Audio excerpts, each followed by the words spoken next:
Se alguém tiver algo contra. Galera, então, ó, bom dia mais uma vez aí para todos vocês. Iniciando a gravação da aula de hoje. Hoje é a primeira aula. Eu vou começar já o que nós temos que trabalhar. Porém, antes, deixa eu mostrar para vocês uma coisinha.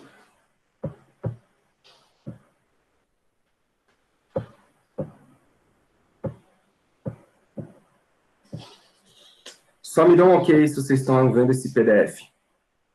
Tô vendo. Dá para ver. Valeu. Então, olha só. Nós vamos ter, galera, um encontro por semana.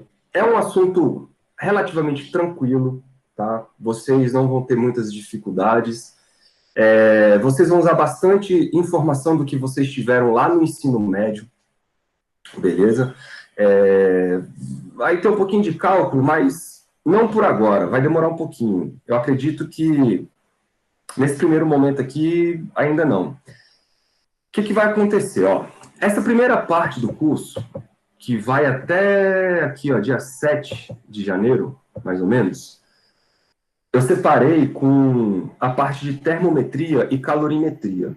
Então, a gente vai ver hoje a questão da temperatura, as escalas termométricas, né, as conversões, aquela coisa toda. Na aula que vem, dilatação térmica, e depois a gente já entra em calorimetria, os mecanismos de transferência de calor, enfim. E aí a gente fecha isso e faz nossa primeira avaliação. Como é que vai ser a primeira avaliação? Aquilo que eu falei para vocês no começo. Eu vou postar lá no Google Sala de Aula, vocês vão passar uns dias trabalhando nessa avaliação, vão escanear aquilo, vão me entregar no formato PDF, e aí eu vou receber dentro do próprio Google Sala de Aula. E aí eu corrijo e devolvo para vocês. Bem, a segunda parte do curso, galera, ficou um pouco mais curta. Por quê? Porque eu quis trabalhar nessa segunda parte apenas os gases ideais e a teoria cinética dos gases. Tá? Pode ser que vocês tenham um pouco de dificuldade aqui, porque envolve um pouco mais de estatística, um pouco mais de abstração, porque, cara, a nossa cabeça, ela não funciona muito bem quando a gente tenta pensar em sistema de muitos corpos. Então, a teoria cinética dos gases, ela vai tentar lidar com vocês ali com distribuição de moléculas, né, transformando gases em várias moléculas se movimentando. E, cara, se você for pensar, isso são incontáveis moléculas que os gases vão possuir. Então, dá um pouco de dificuldade na questão da abstração disso. Então, eu quis fazer esse momento um pouco mais curto. Então, vocês estão vendo, vocês vão ter 1, 2, 3, 4 aulas e já vou entregar a prova. Isso dá um mês, né? Praticamente. Bom, aí a terceira parte do curso, ela vai ficar um pouco mais extensa, porque ela também é muito importante, tá? Que é a parte já da termodinâmica em si. Tá? E, então, aqui nós vamos ver a questão do trabalho realizado pelos gases, energia interna, as máquinas térmicas, primeira lei da termodinâmica, segunda lei da termodinâmica, aquela bagaceira toda. Talvez aqui vai fugir um pouco do que vocês viram lá no ensino médio, porque aqui vai ter equações com integrais, a gente vai precisar integrar, vai precisar derivar, tá bom? Aqui pode ser que as coisas mais novas apareçam para vocês. Ah, professor, mas eu estudei segunda lei da termodinâmica. Eu sei. Só que lá vocês estudaram a parte mais aproximada possível. Tá? Aqui nós vamos entrar em situações com diferenciais. Bom, então, nós vamos ter aí, ó, 3 avaliações, tá, galera? Todas as avaliações vão ter o mesmo peso. Cada uma vale 10. Eu vou somar tudo e dividir por 3. Vai rolar ainda uma avaliação substitutiva, caso seja necessário, lá no fim do curso. Se você quiser, tipo, professor, eu tirei uma nota palha aí numa das avaliações e tal. Cara, faz a avaliação substitutiva, ela vai contemplar todo o ano, todo o semestre, beleza? E aí a nota que você tirar aqui, ela vai substituir a sua pior nota numa das 3 avaliações, beleza? Isso aí funciona como se fosse uma espécie de recuperação aí para vocês. Tá bom? Caso seja necessário. Eu sugiro que, se você tiver já aprovado, você não faça substitutiva, cara, porque Final de semestre, vocês sabem que é um inferno na Terra, cara. De ficar correndo atrás de entrega de trabalho, de lista de exercícios, de prova, é torturante. Se você quiser passar por mais uma tortura, vai tudo bem, mas a sugestão é, cara, fim de semestre, velho, quanto menos estresse, melhor para você. Mais saudável você fica, a sua cabeça fica mais livre, digamos assim. Ok, galera. Alguma dúvida com relação a essa parte assim da estrutura do curso? Tá tudo bem? Tudo bem até agora. Tudo bem, né? Tá bom. Eu vou, se eu não fizer isso, vocês me lembrem, tá? Eu vou jogar isso lá no grupo do WhatsApp de vocês. Esse PDF aí eu vou jogar lá para vocês. Tá bom? Eu vou colar de novo aqui o link do Classroom. Tiago, você entra por último. Você está no grupo do WhatsApp? Ainda não. Ainda não? Então, peraí, deixa eu colar o link aqui, ó. Esse que eu coloquei agora é o do Classroom, tá? Do sala de aula do Google. E esse que eu vou colar agora aqui é do WhatsApp. Esse do WhatsApp, ele funciona para quê? Para que eu quero esse grupo do WhatsApp? Porque a gente precisa, galera, como nós não temos aula presencial, a gente precisa de um contato instantâneo. A gente precisa se comunicar de uma maneira rápida. E essa maneira rápida é o WhatsApp, beleza? Então, ali, o que nós vamos fazer no WhatsApp? Nós vamos se comunicar para tirar dúvida, por exemplo. Então, se você tiver qualquer dúvida de qualquer exercício, cara, joga lá. Eu estou disponível para vocês sempre que possível para tirar dúvida por ali. Não se sintam acanhados, tá bom? Se por acaso vocês tiverem uma grande quantidade de pessoas com dúvida mais ou menos no mesmo ponto, a gente marca ali no WhatsApp mesmo uma reunião no Meet, encontramos todo mundo no horário que deu para todo mundo e a gente tira a dúvida específica que vocês estão tendo naquele momento. Tudo bem? Então, o WhatsApp vai ser para isso. E para a gente trocar ideia, por exemplo, eu encontrei uma matéria bacana sobre, sei lá, termodinâmica. Eu vou lá e jogo para vocês, né? Ali a gente vai se complementando, a gente vai se interagindo.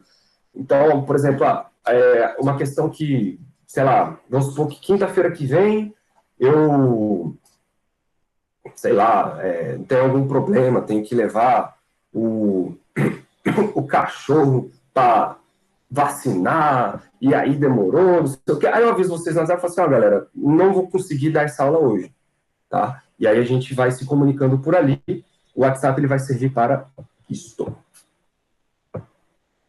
E o Google Classroom vai servir como nossa plataforma de entrega de avaliações. Muito bem. Então, deixa eu compartilhar meu quadro aqui, para a gente dar início a essa bagaceira.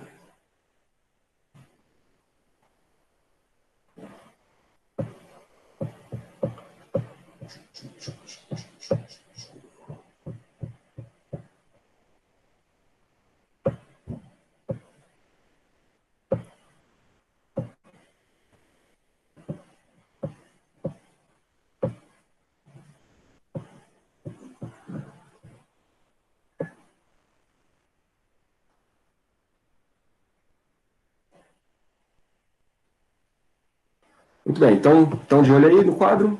Enxergaram? Chegou aí para todo Sim. mundo? Maravilha. Então tá, galera. Então, primeira coisa que é importante deixar claro.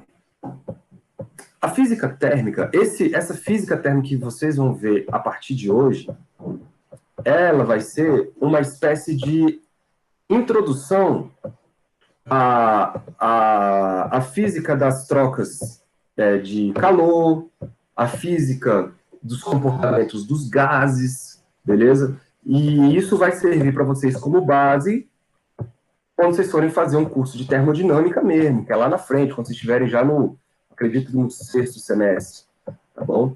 É uma das áreas da física mais importantes que tem. Se você for contar as grandes áreas da física, você vai ter ali a mecânica clássica, tá? Você vai ter ali a mecânica quântica e a termodinâmica. São as três grandes áreas, cada um mexe com uma questão mais específica da própria natureza, Beleza, galera? E elas se interligam, né? Existe uma questão, uma parte da física que a gente chama de mecânica quântica e estatística. Ela tenta trabalhar um pouco entre a física térmica e a mecânica quântica.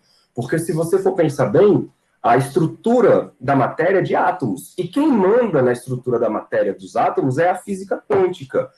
Né? Só que o aspecto macroscópico disso que a gente tem, porque nós somos seres macroscópicos, a informação que a gente tira é termodinâmica, né? Então, existe uma grande área aí nova na física que está se desenvolvendo, que está, cara, tendo bons resultados, resultados promissores, que é a tal da teoria quântica de campos térmicos, que é nada mais, nada menos do que uma junção da mecânica quântica com a termodinâmica, beleza? E a estatística.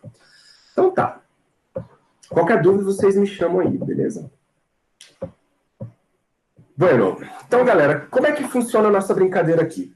Vocês conhecem lá do ensino médio a definição de temperatura. Todos vocês já ouviram falar em temperatura, todos vocês sabem distinguir o que é um corpo quente e o que é um corpo frio. Agora, o grande lance é que tudo que apareceu aqui de uma determinada explicação não remonta aos gregos, tá? Porque a mecânica clássica ela começa ali nos gregos antigos, a termodinâmica não. Só que deu trabalho para o homem entender mais ou menos o que significa essa questão de termodinâmica. Porque, galera, lá nos gregos, os caras tinham uma questão fundamental, que era o seguinte: eles acreditavam que o mundo era formado por 4 elementos, né? A terra, o fogo, a água e o ar.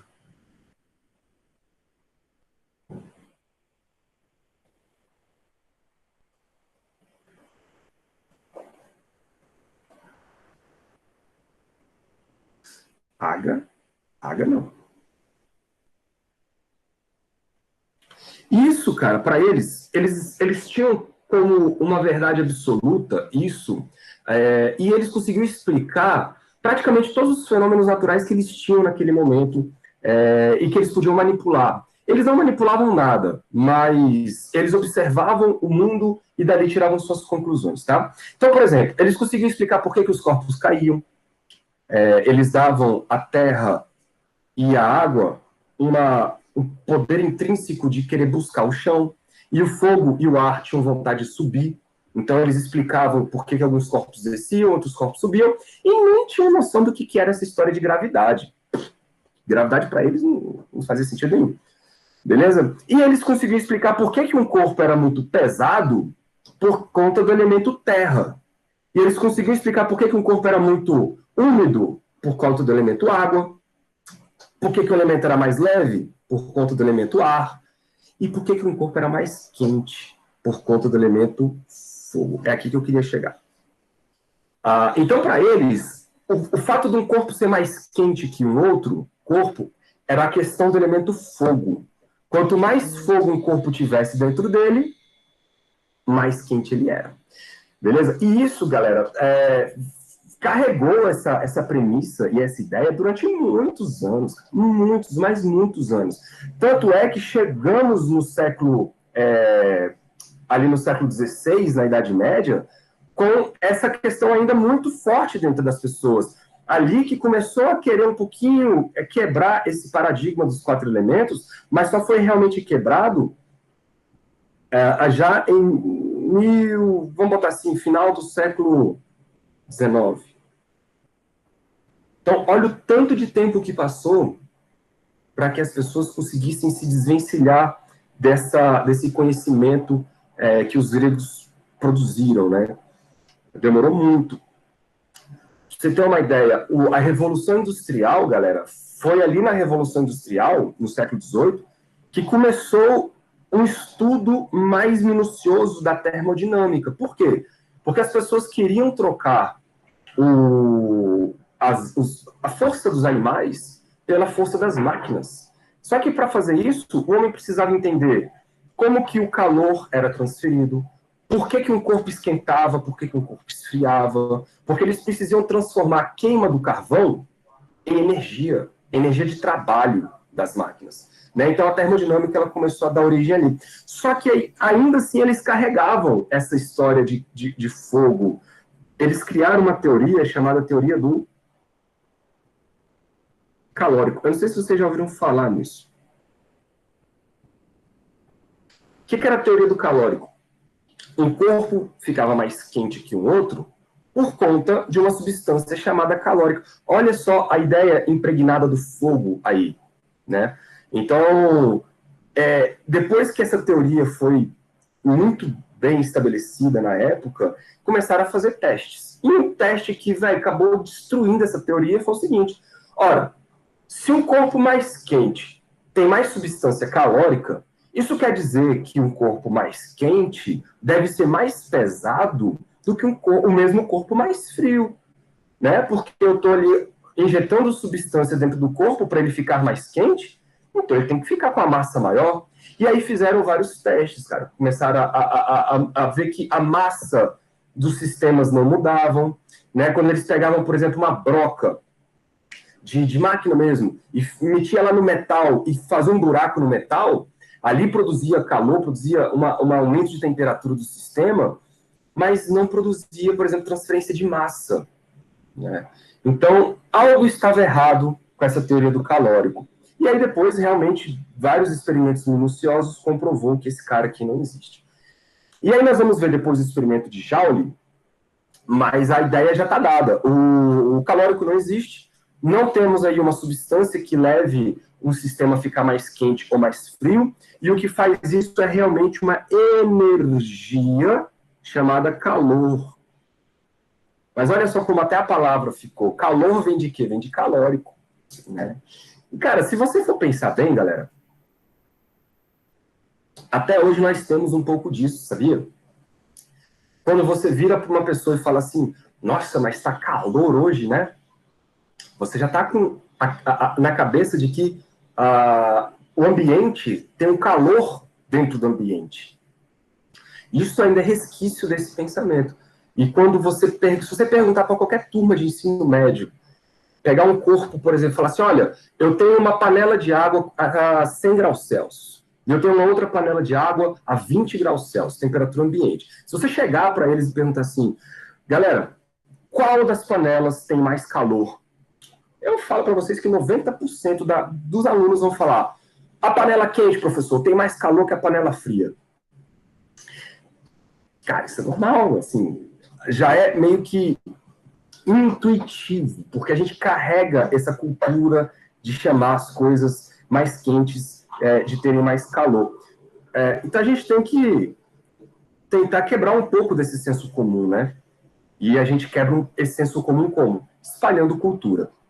Estudando, né? Estudando ciência, espalhando ciência. Muito bem, galera. Agora, nós seres humanos, nós somos péssimos termômetros. Nós não conseguimos medir qual corpo está mais quente que outro. Nós não conseguimos fazer essa medição. Por quê? Porque essa questão de quente e frio, para a gente, é uma simples questão de sensação térmica, né? Você, quando encosta a mão no coleguinha lá e fala assim, pô, bicho, tu tá quente, você tá com febre? É porque, na verdade, quando você fala que ele tá quente, ele, na verdade, tá mais quente que você. Aí você tá comparando a sua temperatura com a temperatura do outro, né? Quer ver um experimento clássico, bicho? Clássico. Vocês já devem ter ouvido falar nele, inclusive. Imaginem que vocês têm 3 bacias. Uma bacia, das 3 com água, tá? Só que uma bacia está com água quente, vamos botar assim, 100 graus Celsius. A outra bacia está com água morna, vamos botar assim, 50 graus Celsius. Vou botar assim, não, porque senão vocês vão queimar a mão de vocês. Vou botar assim, 60 graus Celsius. 30 graus Celsius. E aqui eu vou botar 15. Se você mergulhar a sua mãozinha nessa bacia aqui, ó, e a sua outra mãozinha nessa outra bacia, então imagina, tua mão direita está na bacia de água quente, a sua mão esquerda está na bacia de água fria. E aí você se acostuma com aquilo. Se você tirar as duas mãos e mergulhar ao mesmo tempo na bacia do meio, você vai ter sensações diferentes. A mão que estava na água quente, quando ela vier para a água fria, ela vai sentir frio. Por quê? Porque ela vai sentir um lugar onde está com menos temperatura do que o outro. Já a sua mão que veio da água fria, quando ela vier para a água do meio, ela vai sentir quente. Então, curte, velho. Você está tendo duas sensações diferentes para o mesmo sistema. Ou seja, você não presta como termômetro. Você não consegue medir temperatura de nada. Você, como ser humano, é um péssimo termômetro. Beleza? Então, a gente precisa de criar um termômetro. Um aparelho de medida vantajoso que dá para a gente esse tipo de situação. Mas antes de criar um termômetro, você precisa definir o que você quer medir, né? Ou seja, você precisa compreender de maneira correta o que é essa historinha chamada temperatura.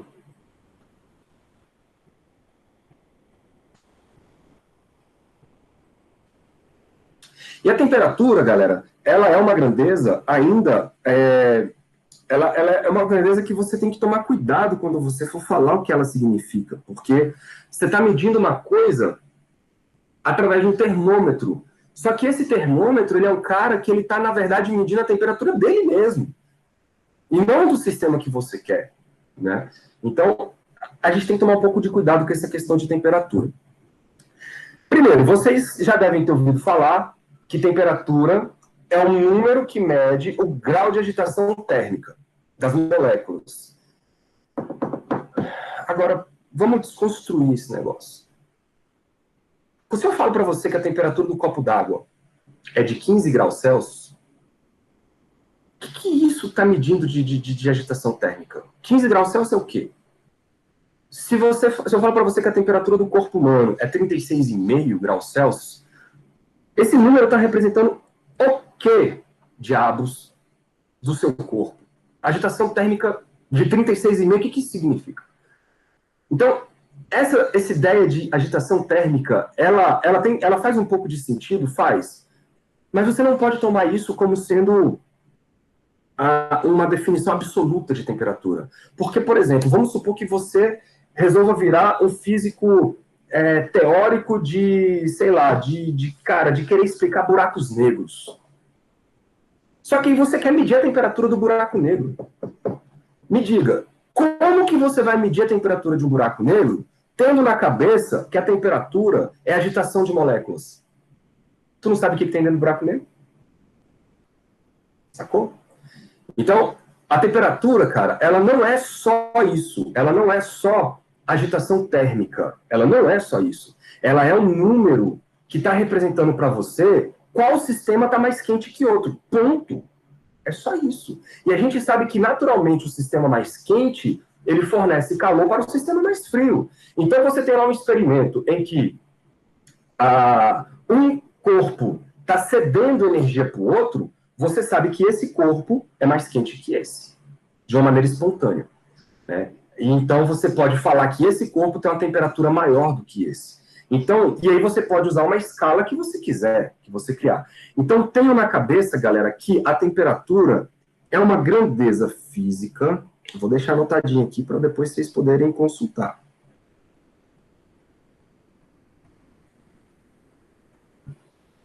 É uma grandeza física. Vocês sabem que ela é uma grandeza escalar, né? Porque a temperatura ela não tem direção, não tem sentido. É uma grandeza escalar que permite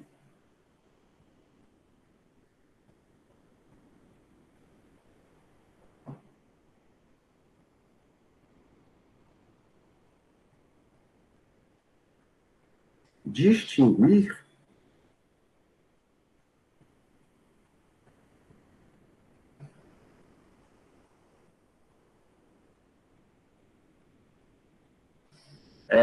quanto, que aí é uma grandeza qualitativa, né? Ou, desculpa, quantitativa, quanto um corpo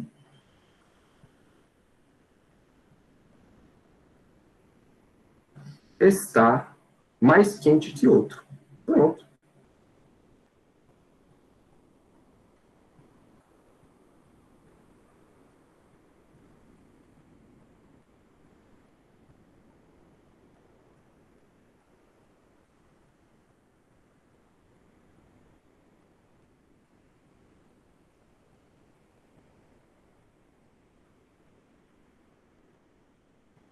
Porque aí pronto, você não precisa criar mais amarras. Você já sabe que a temperatura, deixa agora que a termodinâmica tome conta do que é quente, do que é frio, do que significa um corpo estar mais quente do que outro.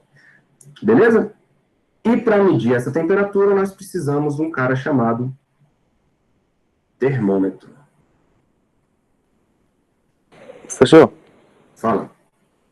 então a temperatura ela meio que é relativa, certo? Sim. Depende da escala que você usa.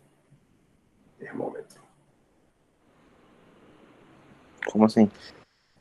É porque nós vamos chegar lá, mas quando você escolhe uma escala que tem como base, por exemplo, a água, ela vai ser uma temperatura relativa mesmo.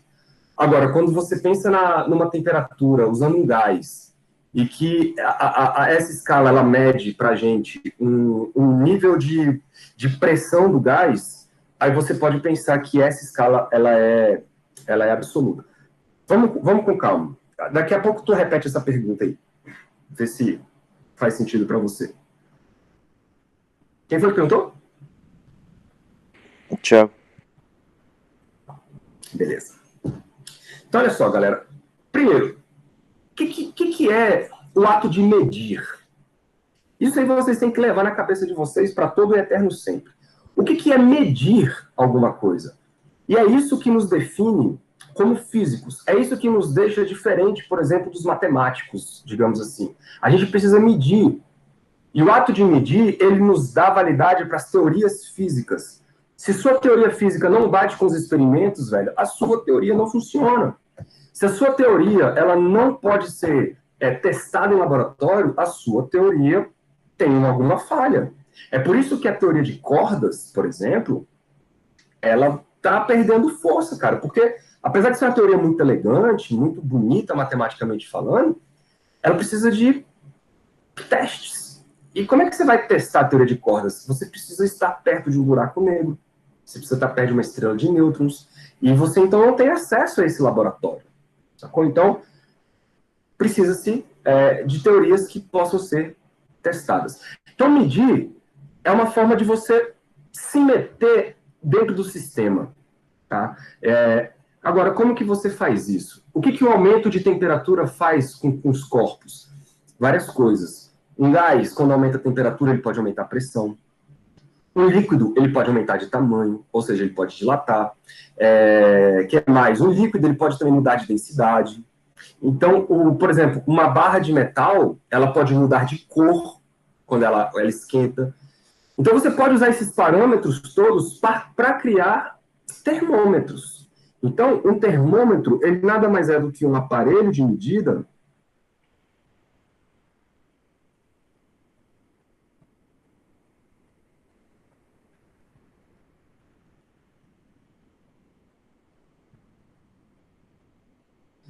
Vamos botar assim, ó, aparelho utilizado para a gente simplificar.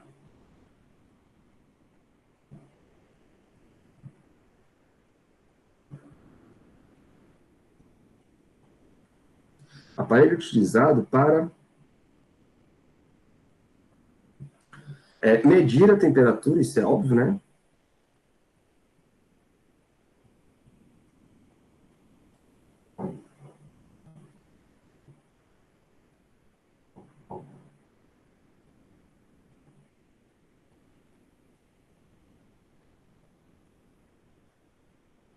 Só que como que ele faz isso? Ele faz isso através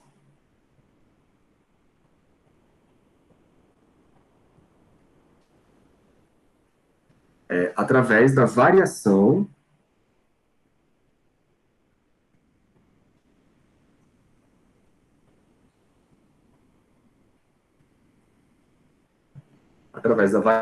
de alguma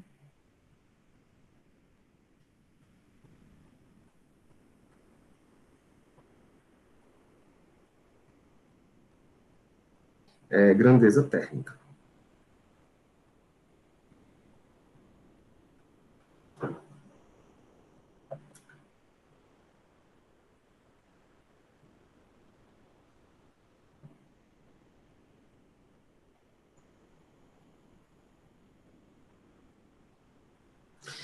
Que grandeza térmica é essa?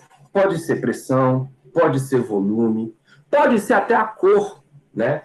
Antigamente, na época da Revolução Industrial, as pessoas tentavam medir, por exemplo, a temperatura dos fornos, cara, das fornalhas, lá dos carvões. E como que você vai fazer isso, velho? Não tem termômetro que você possa chegar lá e medir a temperatura de 700 graus Celsius, porque ele vai explodir, né?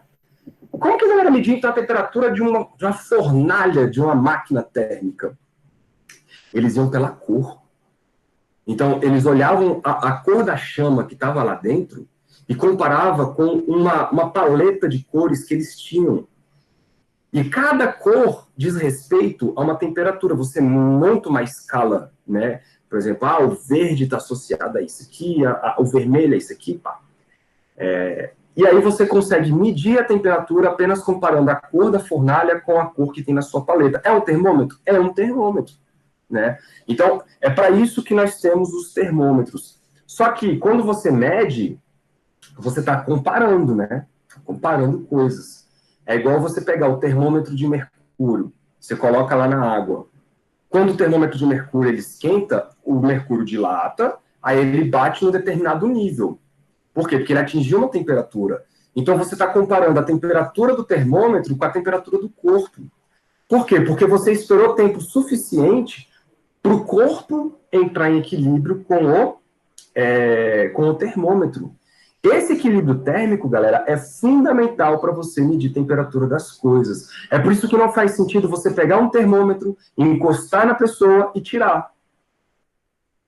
Você tem que esperar entrar em equilíbrio térmico, o termômetro atingir a mesma temperatura da pessoa para você ler. Só que percebam que você, quando lê a temperatura do termômetro, você não está lendo a temperatura da água. Você está lendo a temperatura do termômetro. Mas você, como inferência, você fala, olha, como eu esperei tempo suficiente, eu sei que a temperatura do termômetro é a mesma da água. Então, porque eles estavam em equilíbrio. Então, se eu estou lendo 30 graus Celsius no termômetro, é porque a água também está a 30 graus Celsius.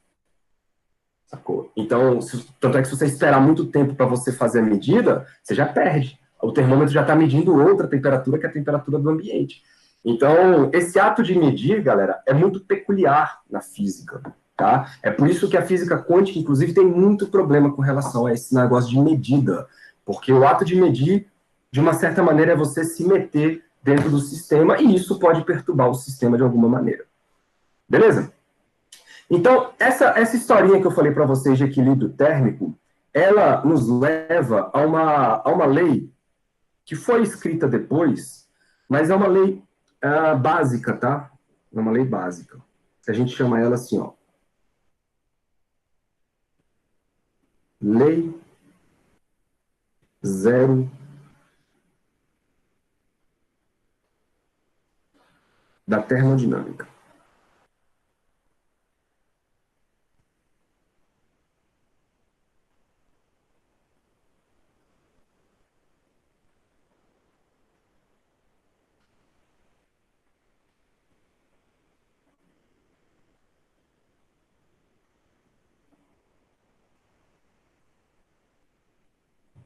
Deixa eu fazer um...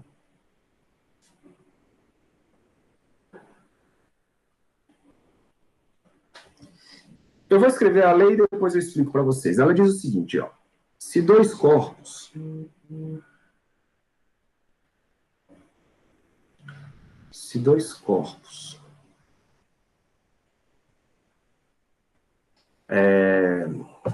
dois sistemas, né? A e B estão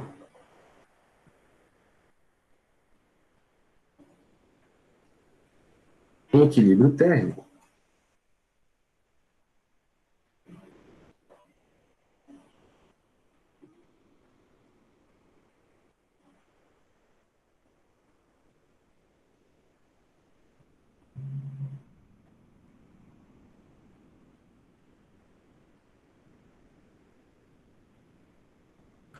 com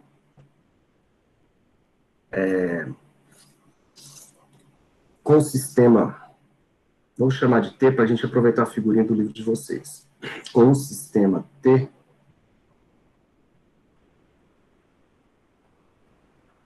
eu posso chamar esse T de termômetro, tá? Então,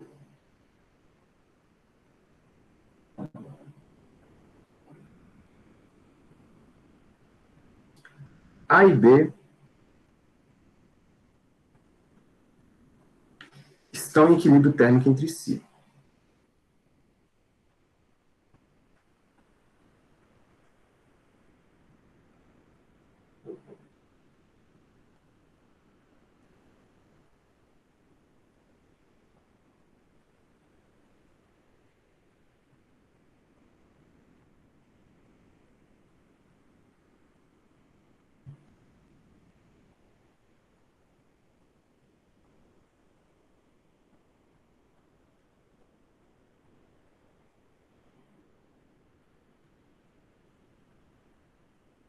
Então, o que isso quer dizer? Deixa eu pegar uma figurinha aqui.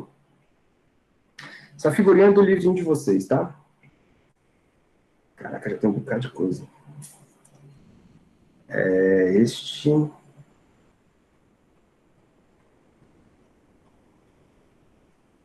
aqui, esse aqui. Então, olha só, galera. Imaginem dois sistemas isolados. Um sistema A e um sistema B. Eles estão isolados por paredes isolantes, papapá. Você pega um sistema P, que eu estou chamando de termômetro, encosto no objeto A, e eu vejo que o objeto A entra em equilíbrio térmico com o sistema T, ou seja, a temperatura dos dois é igual. Depois eu pego esse mesmo termômetro e olho para o B, isolado, e coloco o termômetro para medir a temperatura do B, e vejo que ele também está em equilíbrio térmico. Então, a temperatura do A corresponde à temperatura do termômetro, a temperatura do B também corresponde à temperatura do termômetro. Isto quer dizer, e aí eu não preciso fazer mais nada, eu já tenho a consequência de que a temperatura do A é igual à temperatura do B. Beleza? Isso é conhecido como lei zero da termodinâmica. E você pode falar assim, professor, mas isso é meio óbvio, não é? Hoje até pode ser, mas na época isso não era tão óbvio, porque eles precisavam misturar, por exemplo, como é que você vai saber se um corpo A, o líquido A e o líquido B estão com a mesma temperatura? Se você juntar os dois, eles se misturam. Aí a galera fala, opa, peraí, eu não preciso misturar os dois. Basta eu medir a temperatura do A sozinho, meço a temperatura do B sozinho, se os dois têm a mesma temperatura, consequentemente, eles também estão em equilíbrio entre si. É isso que a Lei Zero fala. Ela foi enunciada depois das outras duas leis, e aí, ao invés de chamarem de terceira lei da termodinâmica, acharam que ela é muito básica para ser chamada de terceira. E aí chamaram, então, de Lei Zero, tá bom? Mas ela foi escrita posteriormente. Muito bem, galera. Vamos para frente. Agora vamos ver o que significa essa questão das escalas termométricas, né? Até aí alguma dúvida? Tá tranquilo? Tranquilo. Beleza. Então, as famosas escalas termométricas.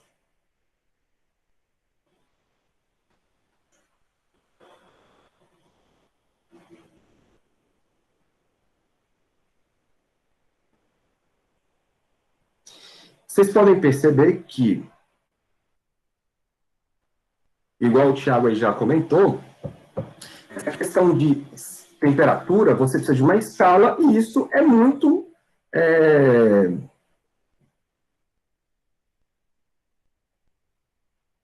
Isso é muito até subjetivo, né? Você pode criar uma escala do jeito que você quiser. Pô, se o cara lá criou uma escala de cores, por que tu não pode criar uma escala com outras coisas, né? Então, várias escalas foram criadas, galera. Várias escalas foram criadas com o intuito de quê? De medir a temperatura das coisas. Né? E sempre aquilo que eu falei, como as escalas elas são medidas para comparar resultados, então você pode fazer isso de várias maneiras. Como o termômetro de mercúrio foi um termômetro muito útil, então o termômetro de mercúrio ele acabou ficando para a posteridade, mas, cara, vários outros termômetros foram... E ele é muito prático, né? Vários termômetros, então, foram criados, mas eles foram substituídos à medida que o tempo foi passando. Como é que funciona essa história, então, da temperatura que a gente usa aqui no Brasil e em vários outros países do mundo, chamado de escala Celsius?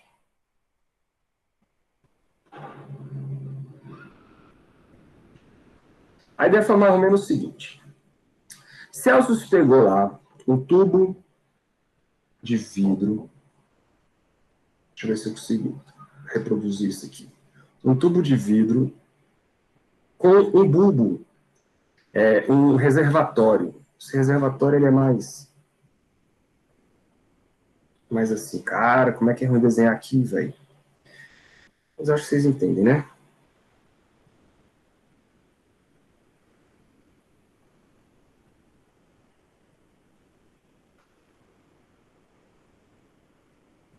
Pronto, vocês entendem. E aí, esse cara estava cheio de mercúrio aqui dentro. Aí você fala, professor, por que o cara usou mercúrio? Porque o mercúrio ele é muito sensível à dilatação. Ele consegue se contrair, se dilatar visivelmente aos nossos olhos. Então você pode usar a dilatação do mercúrio como uma espécie de referência para você medir se um corpo esquentou ou não, né? Daí aquela historinha de mais quente ou mais frio. O que o Celsius fez? Ele pegou esse tubo de mercúrio, cheio de mercúrio, e aí estava registrando lá uma temperatura. Óbvio que essa temperatura era a temperatura dele, que estava em equilíbrio térmico com o ambiente. Pegou esse negócio e colocou numa solução de água e gelo em equilíbrio. Claro que estava mais frio do que o ambiente que ele estava, provavelmente, e aí ele viu que o mercúrio desceu de nível. O que significa isso? O mercúrio se contraiu, porque ele esfriou, e aí depois entrou em equilíbrio. Ou seja, parou de descer, marcou um determinado ponto lá. Esse ponto ele chamou de zero. Por quê? Ele quis. Chamou de zero. Eu quero que seja zero. Você pode falar o que você quiser. Você está fazendo a sua medida. Beleza. Aí ele pegou esse termômetro e colocou agora na água fervendo. Obviamente, esquentou, dilatou, e aí o nível de mercúrio subiu, e depois parou. Parou por quê? Porque entrou em equilíbrio. A gente sabe que a água, ela para em 100 graus Celsius, né, até que ela evapora e tal. E aí, quando entrou em equilíbrio, o mercúrio parou de subir e ele foi lá e registrou como 100. Por que ele chamou de 100? Porque ele quis. Por isso que essa escala, na época, foi conhecida como escala centígrada. Por que a escala centígrada? Porque ela foi dividida em 100 pedacinhos. Então tem 100 pedacinhos aí. Até hoje vocês podem ouvir noticiário de algumas pessoas falando assim, a previsão de temperatura para amanhã é de, sei lá, 25 graus centígrados. A gente ainda carrega um pouco disso. Mas hoje nós conhecemos como graus Celsius. Graus Celsius. Então, a escala Celsius, galera, ela usa 2 pontos fixos. E é só disso que a gente precisa, tá? Nós precisamos de 2 pontos fixos para conseguir criar uma escala.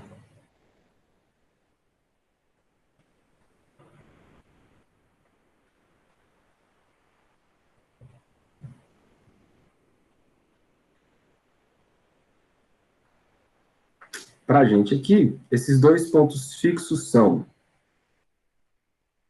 a ebulição da água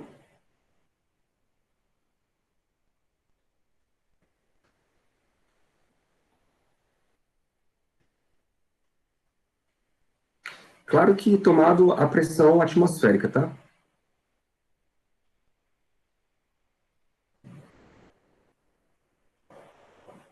E aí, esse ponto foi escolhido como 100 graus Celsius.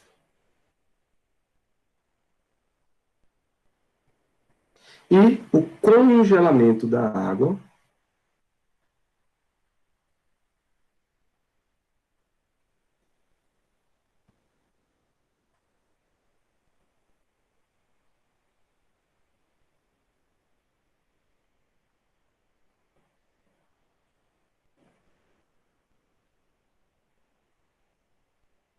registrado como 0 graus Celsius. Beleza, essa foi uma das escalas que ficaram para a posteridade, ou seja, para os dias atuais. Por quê? Porque usa a água como um padrão. E aí, ao usar a água como padrão, a gente tem uma referência bacana, né, do que é quente demais, o que é frio demais em relação, por exemplo, ao nosso corpo. Já que o nosso corpo é formado por 70% de água, então a gente consegue ter mais ou menos uma noção do quão quente está um objeto. Beleza? Aqui a gente compara com a água. A outra escala que ficou para a posteridade é a escala Fahrenheit.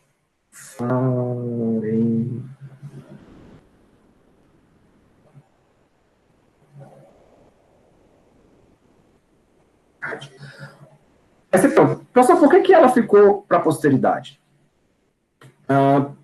Por questão cultural, tá, galera? Na verdade, só existem, se eu não estou enganado, apenas 2 países que usam a escala Fahrenheit. E como são países muito fortes economicamente, eles acabam que influenciam, eles ditam um pouco de algumas questões tecnológicas, né, científicas e tal. Então, a escala Fahrenheit é usada pelos Estados Unidos e pela Inglaterra, até hoje, mas ela não é adotada pelo resto do mundo. Tá? E a escala Fahrenheit também usa pontos fixos.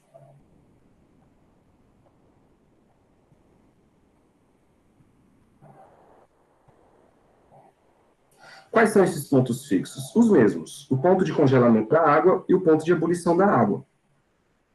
Então, ebulição.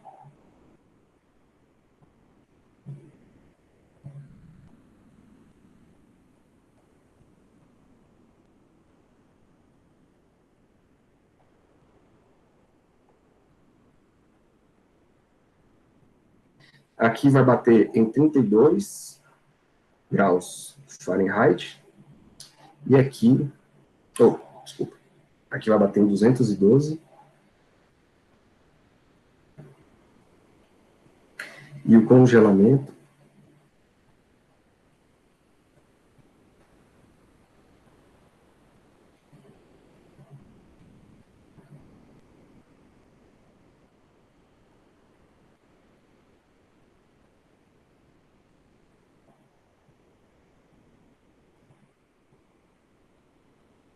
vai bater em 32 Fahrenheit. Beleza? Dizem as más línguas aí, os fofoqueiros da ciência, eu não sei se é verdade ou não, mas dizem que o Fahrenheit, ele usou como parâmetro o seguinte, ele chamou de 0 graus Fahrenheit o dia mais frio do ano da cidade onde ele morava, chamou aquilo de 0, ele mediu vários dias, né? E o dia mais frio chamou de 0. E aí parece que ele chamou de 100 graus Fahrenheit a temperatura do corpo humano, a temperatura do corpo dele. E aí chamou de 100. Criou-se uma nova escala. E aí a conversão, ela bate com esses valores que eu falei para vocês aí. Não sei se isso é verdade, não sei se é mentira, enfim, fica aí a curiosidade. Agora, cuidado, galera. Por exemplo, se eu perguntar para vocês assim, que corpo está mais quente? Um corpo a 32 graus Fahrenheit ou um corpo a 0 graus Celsius? Você dá vontade de falar que é o de 32, porque 32 é maior que 0. Só que o 32 graus Fahrenheit, ele mede o mesmo sistema físico, que é o congelamento da água, do que a temperatura 0 graus Celsius. Então, 0 graus Fahrenheit e 0 graus Celsius e 32 graus Fahrenheit registram a mesma temperatura. Beleza? Assim como 100 graus Celsius registra a mesma temperatura de 212 graus Fahrenheit. Se você for levar em consideração a agitação molecular, a gente pode dizer que a agitação térmica das moléculas é a mesma para a água fervendo e você medir 100 graus Celsius, e para a água fervendo e você medindo 212 graus Fahrenheit. É a mesma agitação térmica. Tudo bem? Bom, e aí a gente precisa aprender a converter esses caras, né? Como é que você converte?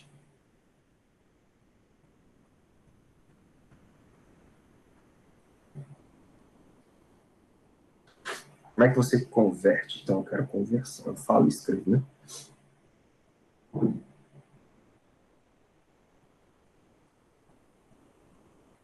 é que a gente faz a conversão? Eu vou colocar aqui, galera, vou botar duas retinhas aqui, ó. Vou botar de pretinho. Registrando os dois termômetros, tá? Então, aqui eu vou ter um dos termômetros. Vou duplicar. E aqui eu vou ter o outro termômetro. Então, aqui são as duas escalas. Vamos supor que essa aqui está em Celsius. Deixa eu trocar de cor. Essa aqui está em Celsius, graus Celsius. Essa aqui está em graus Fahrenheit. Beleza? Vamos botar os dois pontos fixos correspondentes aos dois. Eu sei que o gelo ou a água congelando registra 0 graus Celsius e aqui dá 32 graus Fahrenheit. Certo? Vou marcar então aqui esses dois pontos. A água fervendo registra 100 graus Celsius e 212 graus Fahrenheit.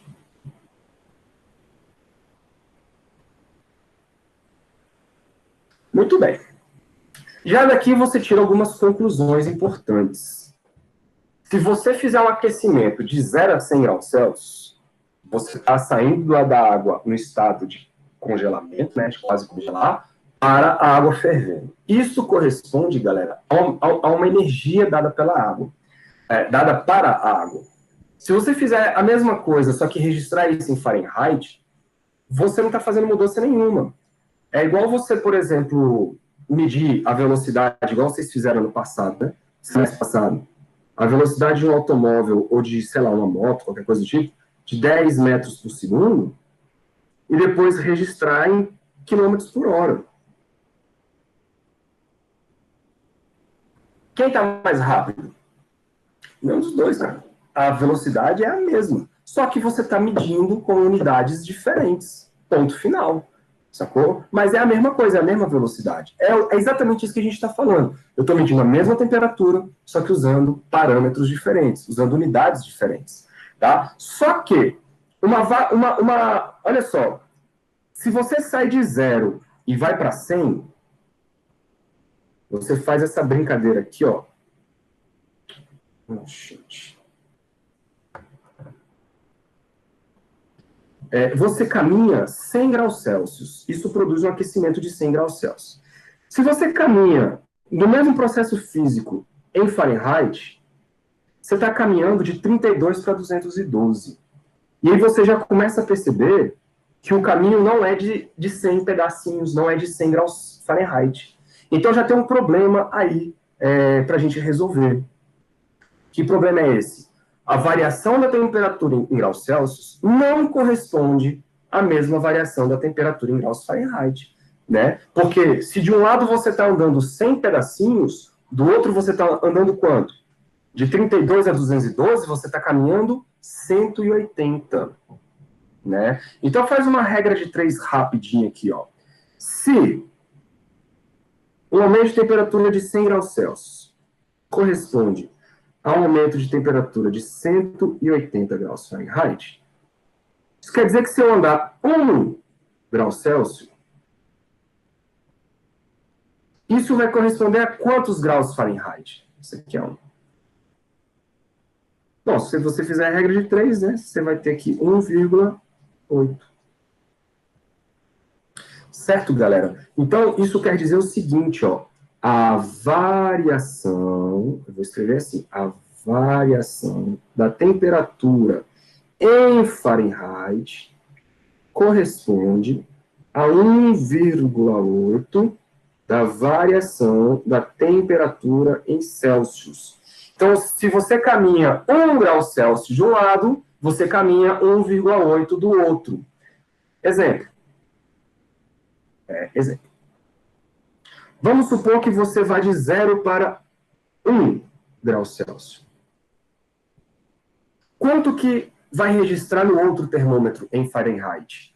Olha, se eu andei 1, no outro eu vou andar 1,8. Então, aqui tem que bater em 33,8 graus Fahrenheit.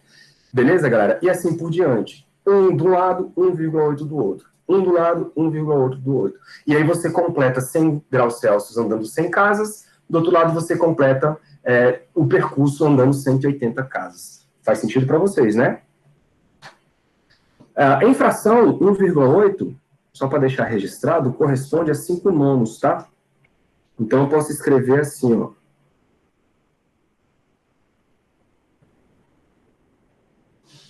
5 nonos de delta TC.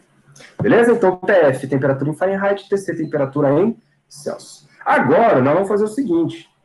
Deixa eu ver se eu consigo apagar isso aqui sem muitos problemas. Consigo.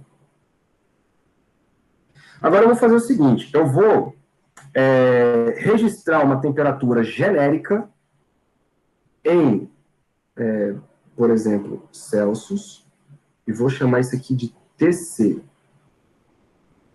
E eu quero que essa temperatura genérica, ela tenha um correspondente em Fahrenheit, do outro lado. Eu vou chamar isso de aqui de TF. Certo, galera? Vou chamar de TF. A gente vai fazer uma proporção. Igual eu fiz uma proporção lá, com os 100 e os 180, eu tenho que fazer uma proporção com esses intervalos pequenos aqui, ó, que ficaram. Beleza? Como é que a gente faz isso? Bom, primeiro, quanto que dá esse intervalo pequeno de 0 até TC? Se eu subir de 0 a TC, eu estou pegando o intervalo de TC menos 0, tudo bem?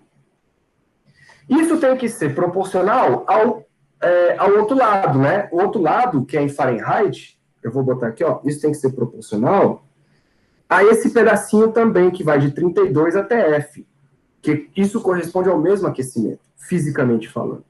Então, isso aqui tem que ser proporcional a TF menos 32. Assim como o intervalo grandão tem que ser proporcional ao intervalo grandão do outro lado, que é 100 menos 0 tem que ser proporcional ao 212 menos 32. Então, galera, muito cuidado quando vocês forem fazer regra de 3 com esse tipo de situação. Você nunca pode fazer regra de 3 usando o valor da temperatura em si. Então, por exemplo, eu não posso falar que TC está para TF, assim como 0 está para 32. Isso não existe. Você tem que escolher uma variação dentro da sua escala, e esta variação tem que ser proporcional à variação do outro lado. Pode crer? Então, é isso que você vai fazer de regra de 3. Bom, resolvendo essa conta aqui, ó, TC menos 0 vai dar TC, então vai ficar TC sobre 100, né, que era 100 menos 0. Isto é igual a TF menos 32. Ali estava dividido por 212 menos 32, que dá 180. Maravilha? Vou cortar este 0 com este 0. Sobrou 10 e 18. Eu sei que o 10 e 18, ambos são divisíveis por 2. Se eu simplificar, 10 por 2 dá 5. E 18 por 2 dá 9. Então, eu vou colocar aqui, ó, já a equação final. TC sobre 5, já simplificado, é igual a TF menos 32 dividido por 9. Pronto. Qualquer conversão entre Celsius e Fahrenheit, vocês podem usar essa equaçãozinha aqui. Beleza? E aí você pode falar, mas professor, se a gente tiver um termômetro que eu não conheça, aí você monta os pontos fixos dos dois lados e faz o mesmo procedimento. Aí você descobre qual é a equação que faz a conversão de uma escala para outra escala. Muito bem. Então, vamos para a última escala, que era a escala que o Thiago estava querendo, que é a escala Kelvin.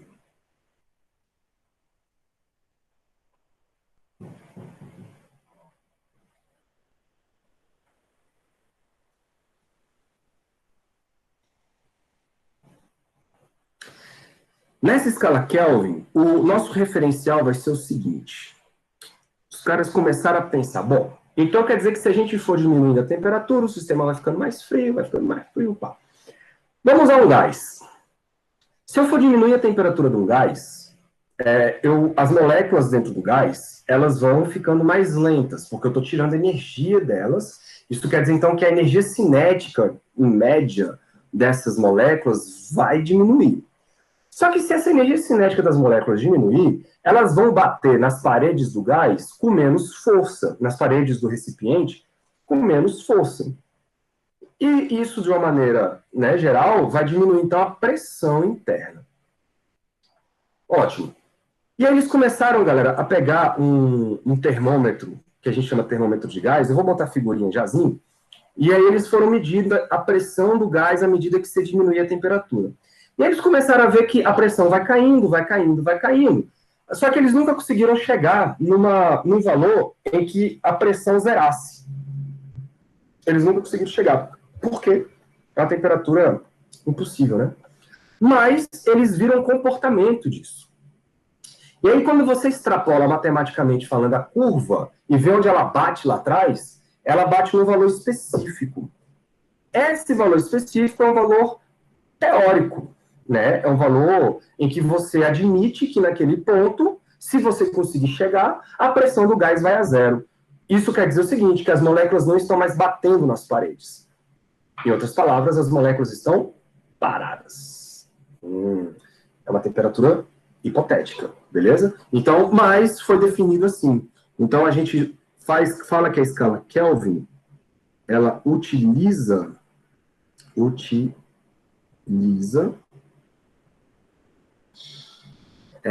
como ponto fixo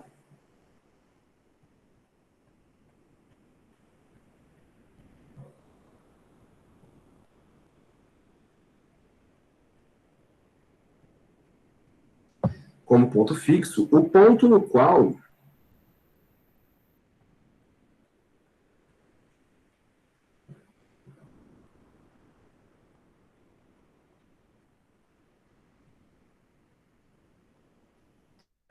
a pressão absoluta do gás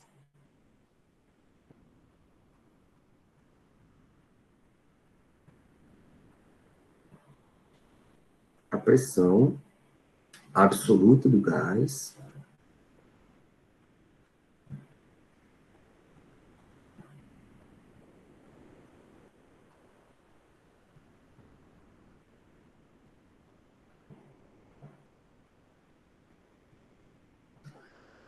de um gás, do gás não, né? Vou botar assim, de um gás, porque senão fica muito...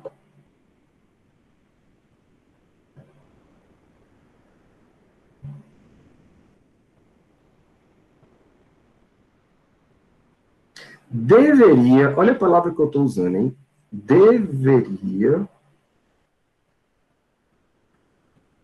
nem a palavra, mas o modo verbal dela. Deveria ser zero.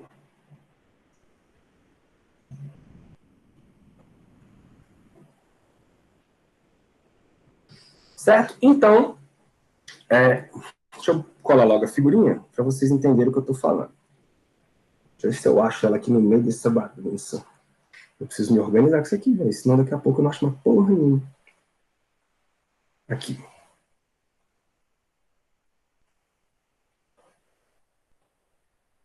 Então, olha só, do lado esquerdo aí, vocês têm um termômetro de gás. Eles pegam um recipiente de volume constante, galera, e mergulha esse recipiente de volume constante em soluções. Né? Então, por exemplo, mergulha ele lá a uma água, por exemplo, congelando, e registra a pressão que o gás atinge. Aí depois pega lá, coloca a água fervendo, mergulha essa bolona aí, que vocês estão vendo, essa bolona de metal, essa aqui, ó. Mergulha ela numa solução de água fervendo. E aí você registra a pressão do gás. É um termômetro? É. Você está registrando ali uma medida da pressão do gás, porque você está ou esquentando ele ou esfriando ele. Só que aí, os dados experimentais estão aqui do lado direito. Ó. Os dados experimentais, eles se comportam de maneira linear. À medida que você aumenta a temperatura, a pressão aumenta de maneira linear. E aí você começa a extrapolar. Então você pensa assim, pô, então quer dizer que se eu for diminuindo a temperatura, chegando num ponto em que eu vejo onde a pressão vai dar zero, que ponto será esse? Aí você faz uma extrapolação matemática e sempre bateu com esse número aqui, ó. Menos 273,15 graus Celsius. Menos 273,15 graus Celsius. Essa temperatura, galera, então... Opa! Tem um pitbull aqui, viu? Daqui a pouco eu mostro pra vocês o tamanho do pitbull. Essa temperatura, galera, chamada de menos 273,15 graus Celsius, foi atribuído como zero. Por que zero? Porque é o ponto onde a pressão do gás é zero. Ou seja, não tem como você baixar a temperatura mais do que isso. Isso é conhecido como o zero absoluto. E daí que foi concebido o que a gente chama de escala Kelvin. É essa, Tiago, que a gente pode chamar de escala absoluta. Por quê? Porque o zero dela corresponde a um zero de temperatura de verdade, a um zero de, vamos deixar assim, de agitação térmica. É claro que do ponto de vista quântico, não existe zero de agitação. As moléculas sempre têm uma energia ali de movimentação, tá bom? Mas, hipoteticamente, teoricamente, nós atribuímos o zero da escala Kelvin ao zero absoluto. Ao zero absoluto. Tenta-se chegar em laboratório a essa temperatura, mas nunca conseguiram, tá, galera? Nunca. Ela é uma temperatura hipotética. Vocês vão ver depois, através das leis da termodinâmica, que essa temperatura ela é inatingível. Ela é inatingível. Mas ela é tão absoluta que vocês já estão vendo aqui, ó, pelo próprio desenho, que você não fala graus Kelvin. Olha só, não tem a bolinha. Vocês estão vendo que tem uma bolinha do lado do C. Eu coloco uma bolinha do lado do F. A gente fala graus Fahrenheit, a gente fala graus Celsius, mas a gente não fala graus Kelvin. Por quê? Porque o Kelvin, ele é uma temperatura que a gente chama de absoluta. Se ela é uma temperatura absoluta, a gente apenas fala Kelvin. Ou seja, 10 Kelvin, 30 Kelvin, 300 Kelvin e assim por diante. Não se fala graus Kelvin. Tudo bem, galera? Muito bom. E aí vocês viram que os caras foram inteligentes, assim, eles usavam a escala Celsius como padrão, né? Então, primeira conclusão é que a temperatura de 0 Kelvin corresponde a menos 273,15 Kelvin. Essa é a temperatura hipotética. Tá? É conhecida como zero absoluto.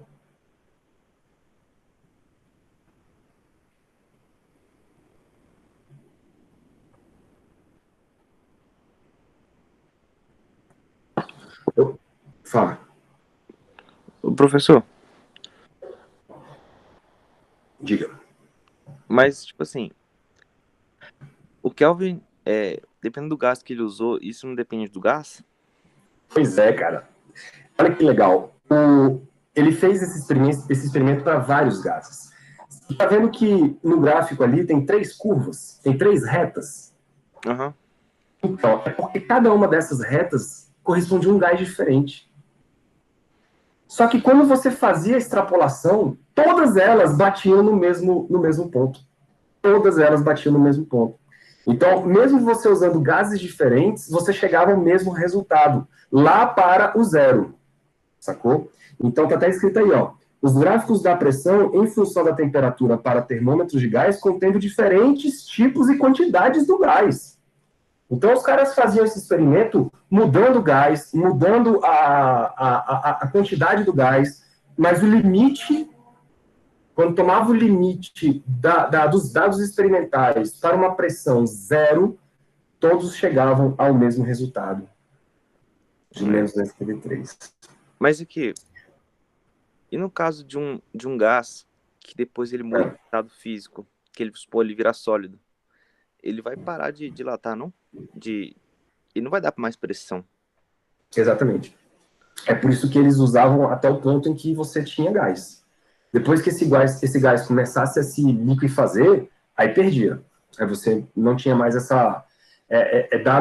dados possíveis desse experimento. É por isso que a galera nunca conseguiu chegar, né, nesse ponto. Por isso que a gente chama de uma temperatura hipotética. Porque você tinha os dados experimentais associados àquela região. Supondo que o gás permanecesse gás até lá, onde que bateria o zero? É isso. É isso que foi usado. Mas, tipo assim, numa situação aqui que eu imaginei. Se bem que a gente tem ferro, né? A nossa temperatura no ambiente ele é sólido, beleza. Mas se a gente fizesse essa medição em outro lugar, suponha que ele chegaria em gás. E ele chegar em líquido. E aí, em sólido, ele não parar de dilatar mais, mas ele não estaria em zero. Certo. Mas e aí, ele ainda assim ia ter agitação. Certo, mas ele está falando de mudança de fase, né? Também. O problema é que quando você... Por isso que foi escolhido o gás como a substância para fazer esse tipo de experimento. Porque o gás, você mede a pressão do gás de maneira muito, muito simples, né? Você não mede a pressão de uma barra de metal, não faz sentido. Então, o gás, ele foi o estado da matéria escolhido para fazer esse tipo de termômetro, porque dele você consegue tirar informações interessantes da agitação das moléculas dele. Só que você não pode considerar que ele vai mudar de fase. Porque, primeiro, se ele muda de fase, tu lembra aí que envolve um calor latente envolvido. E nesse momento de transição de fase, a temperatura, ela dá uma estagnada. Né? Então, não é isso que você procura.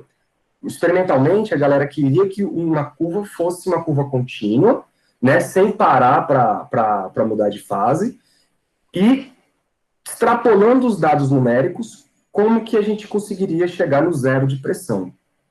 E aí... Professor? Então o Kelvin não tem como chegar no negativo, então. Não existe temperatura negativa de Kelvin. Então, vai do zero até quando? Quando quiser, infinito. Não tem um teto. Existe um chão, que é o zero Kelvin, mas não tem um teto. É claro que o teto, se você for pensar bem, o teto está associado a você ter as moléculas se movendo à velocidade da luz, né? Só que isso é muito complicado, porque as coisas são muito aleatórias, né? A desordem de agitação térmica é muito aleatória. Então, dependendo também do grau de aleatoriedade, você pode aumentar a temperatura ou não. Inclusive, tem algumas pessoas que tentam enxergar o zero Kelvin, colocando, por exemplo, um feixe de... Deixa eu acender aqui a tela.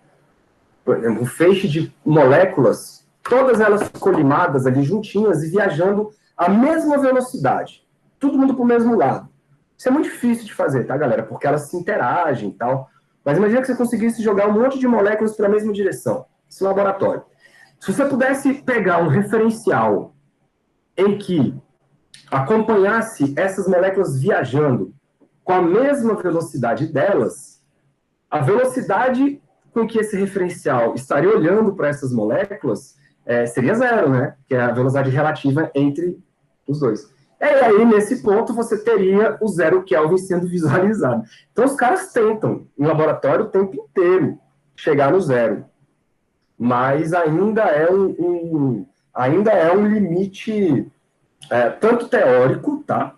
Tanto teórico, porque vocês vão ver que lá na segunda lei existe uma proibição de atingir o 0 Kelvin, quanto experimental. Certo, seu Pedro? Sim, professor, entendi. Então também o Celsius também não tem como passar, né, também. Não tem como você baixar de Entendi. menos, por exemplo, menos 274. Não tem. Saquei, que massa. Esse é o mais frio de todos. Somente quem conseguiu atingir essa temperatura foi o Yoga de Cisne e o Camus de Aquário. Fora eles, ninguém mais conseguiu. Não tem como ser mais frio que isso. Beleza, Thiago? É, Tá engolindo, né? mas Eu concordo contigo, cara, que assim, é meio zoado esse esquema de você definir assim.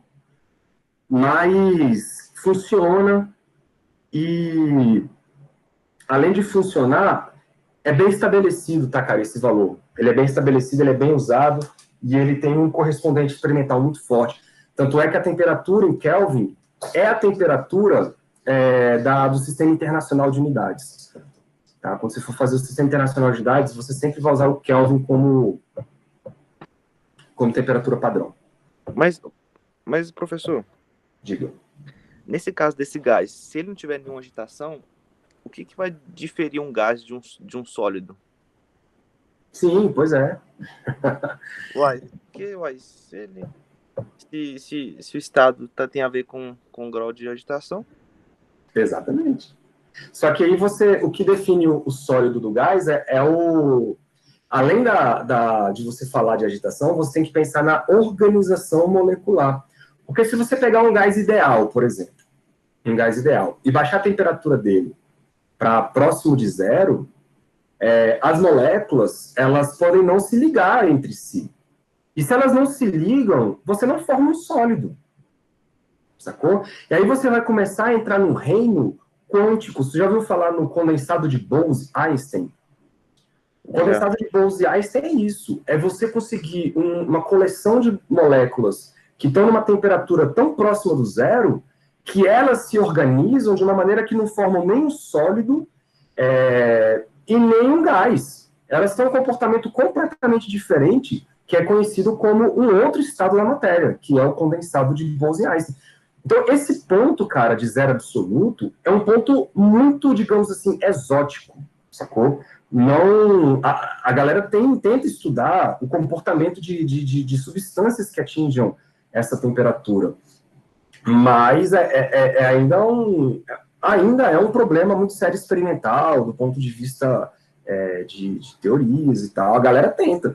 Inclusive, tem alguns líquidos que têm alguns comportamentos chamados de superfluidez, quando chega próximo a essa temperatura. O hélio, por exemplo, o gás hélio, se você esfriar muito ele se liquidifica, e se você esfriar mais ainda, ele chega num ponto onde ele vira um superfluido, que ele não é nem um líquido e nem um sólido, mas ele tem comportamentos parecidos dos dois. E aí, cara, quem domina essa área aí é a física quântica. Né? A física clássica já não consegue dar conta dessas coisas, tá bom? Mas, por isso que a gente chama de uma temperatura hipotética. E até hoje não conseguiu chegar nela. E não tem teoria que permita você chegar nela ainda.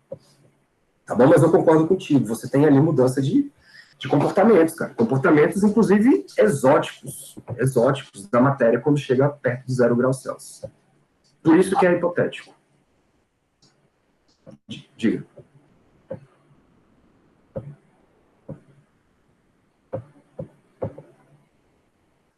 Fala. Não, foi meu cachorro só que tá latindo aqui. Ah, beleza. Então, tranquilo aí? Tá mais sossegado aí com o negócio? Ou ainda não? A gente vai vendo ainda. Esse incômodo aí é muito bom, velho. Esse incômodo aí é muito bom. Depois eu vou te passar um trem para você ler que, de repente, pode ser que te satisfaça. Bom, aí então a ideia aqui é o seguinte, eu vou montar 2 termômetros, um registrando a temperatura em Celsius,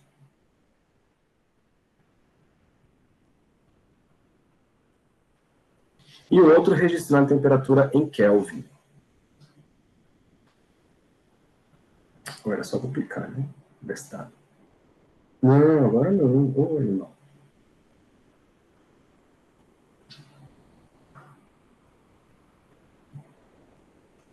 Então, tá aqui os dois. Vou colocar um do ladinho do outro.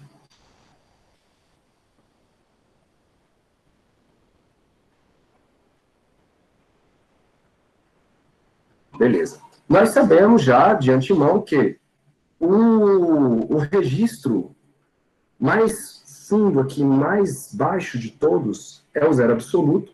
E aí nós identificamos aqui como sendo menos 273,15 graus Celsius. E em Kelvin a gente chamou isso de zero. Professor, ali em cima você botou 0 kelvins é igual a 273,15 kelvins. Ah, obrigado. Aqui é Celsius. Valeu.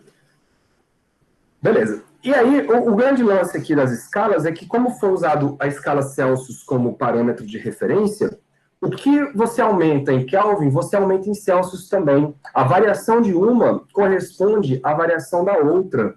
Em outras palavras, delta T, vou chamar de K, corresponde a delta TC. Então, se você varia 1 grau Celsius, isso corresponde à variação de 1 Kelvin. Beleza? Então, vamos supor, você saiu de menos 273 para menos 272, isso quer dizer que você saiu de 0 para 1. E assim por diante. Aumentou um do lado, aumentou um do outro, aumentou um do lado, aumentou um do outro. Tá bom? De maneira que, se você for olhando passo a passo, se você pensar no 0 graus Celsius, quanto será que isso aqui deve dar em Kelvin? Ora, você andou 273,15 para chegar lá. Então, do outro lado, você tem que também andar 273,15. Então, aqui tem que dar 273,15 também. E assim por diante, vamos supor, quanto que vale a água fervendo? Aí você fala 100 graus Celsius. Isso tem que bater em quanto Kelvin? Se eu andei 100 do zero, eu tenho que andar 100, só que a partir do 273. Então, vai dar 373,15 Kelvin. Nos livros do ensino médio, a gente não usa muito esse 0,15 aí não, tá? A gente acaba ficando só com... Deixa eu trazer esse aqui mais para cá. A gente acaba ficando só com 273 mesmo, que é para aproximar os resultados. Então, a conclusão aqui é o seguinte, galera. A variação da temperatura em Kelvin corresponde à mesma variação da temperatura em Celsius. E se eu quiser fazer a conversão de um para o outro, basta somar 273,15.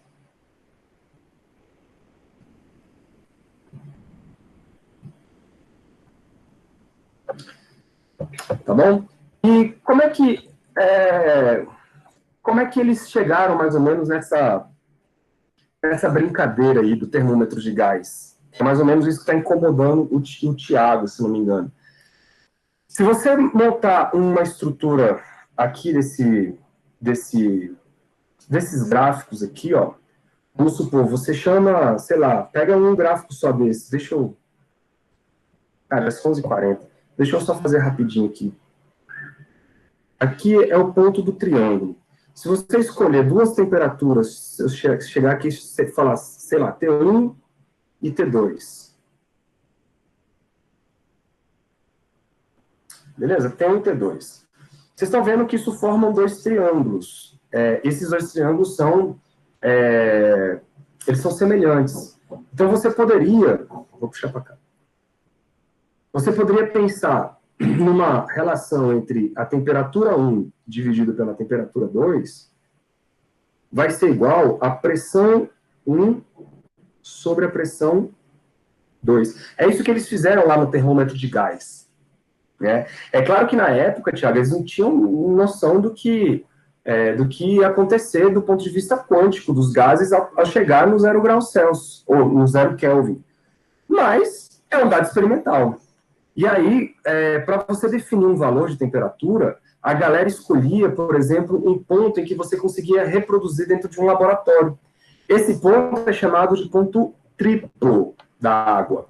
O ponto triplo da água, ele é um ponto no qual a água coexiste em equilíbrio nos 3 estados, o estado sólido, o estado líquido e o estado de vapor. Então, eles pegam uma água com essa temperatura, e a gente sabe a pressão dela nesse sistema, e encaixa nessa bolinha aí que tem o gás lá dentro, e mede a pressão. A pressão a gente também já conhece. E aí você escolhe esse ponto triplo da seguinte maneira, ó. A pressão do ponto triplo vale 610 Pascal. Sabemos que a temperatura do ponto triplo vale 0,01 graus Celsius, tudo bem? Isso quer dizer 273,16, não é isso? Por conta desse 0,1 aí, Kelvin. E aí, quando você substitui esses resultados lá nessa proporção lá em cima, você pode escrever que a temperatura que você vai registrar através do termômetro de gás vai ser dado por... A essa temperatura 2 passa multiplicando, né? Só que essa temperatura 2 ela vai ser a temperatura do ponto triplo, e ela seria assim, ó, 273,16 vezes a razão entre as pressões, que é a pressão que você está medindo lá no termômetro, dividido pela pressão do ponto triplo, que é esse 610. Então, esta aqui seria a equação que eles usavam para medir a temperatura do gás usando um termômetro de gás. Ponto. Então, percebam que vocês precisam de um padrão, você precisa de um número. E para esse número, você tem que fazer algumas escolhas para escolher esse número. E foi assim que eles fizeram para chegar nesse resultado de 0 Kelvin. Tudo bem? Pode ser, Tiago, que com o avanço da física quântica associada à termodinâmica, eles consigam estabelecer um outro padrão para escolher o zero, tá?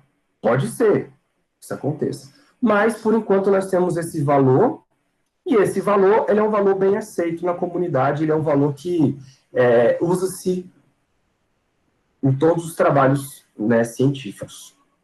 Mas pode ser que aconteça de uma mudança aí de paradigma usando a termodinâmica quântica, por exemplo. Olha que show. Tudo bem, senhores? Tudo certo. Posso parar a gravação? Pode sim. Então,